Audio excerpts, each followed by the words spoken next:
all be ended. Without objection. So, Mr. President, I'm glad that you're here to replace me as the presiding officer of the Senate. I just spent the last hour of the Senate presiding myself. For those of you here in the gallery who don't know these things, I'll pull back the curtain a little bit. They call it presiding officer duty, not presiding officer privilege or honor, because it's reserved for the young senators who are new to the Senate, like Senator Sullivan and I. But it also means that you actually have to listen to your colleagues' speeches, which doesn't happen very often around here anymore. So this morning I had the privilege of listening to the Democratic leader's speech about our tax bill and the fact that we are going to repeal the hated mandate of Obamacare as part of this tax bill. And I just can't let stand what he said without correcting the record. First off, the senator from New York said that we're injecting health care into the tax bill. Injecting health care into the tax bill. I would remind him and all the other Democrats who have been denouncing this decision on the Senate Finance Committee that the individual mandate is a tax, according not to me, not to Republicans, but to the Obama administration. That is what they argued in 2012 to the Supreme Court, even though he contended throughout the debate on Obamacare in 2009 and 2010 that it wasn't a tax.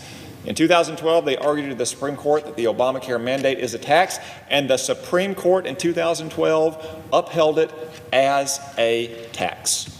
And I'm willing to bet that the Democratic leader issued a statement in the summer of 2012 applauding that decision, which held that the individual mandate is a tax. After all, it's collected on your 1040.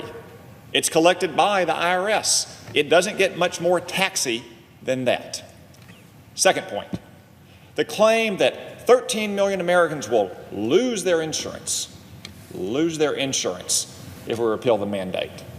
Well, 2/3 of the American people want us to repeal the mandate, so they must be up to something. And second, let's just think about what the mandate repeal does. It doesn't cut a single dime out of Medicaid. It doesn't cut a single dime out of insurance subsidies for people on the exchanges, and it doesn't change a single regulation of Obamacare. All it says is the IRS cannot fine you for being unable to afford the insurance that Obamacare made unaffordable in the first place. That's right. Today, if you cannot afford your insurance because Obamacare made it unaffordable, the IRS will fine you and your family up to $2,000 a year, and that number goes up every year. And let me tell you, more than 5 out of 6 households who pay that fine make less than the median income in this country. That's right. That is a direct tax on working families and poor people because they can't afford the insurance that Obamacare made unaffordable.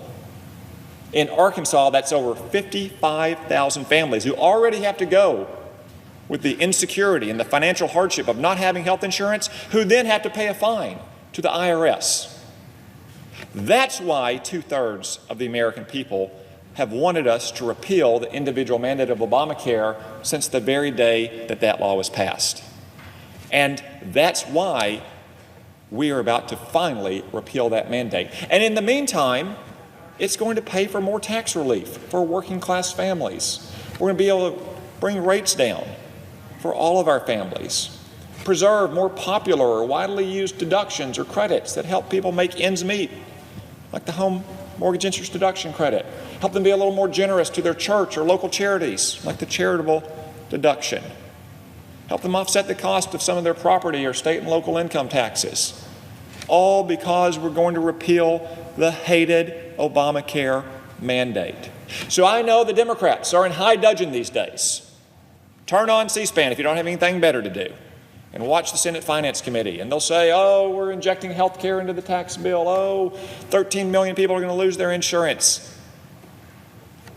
What we are doing is repealing the most hated tax of Obamacare and giving the American people the freedom to choose insurance that is right for them without being threatened by a fine from the IRS if that insurance doesn't meet some Washington bureaucrat's definition of what is suitable.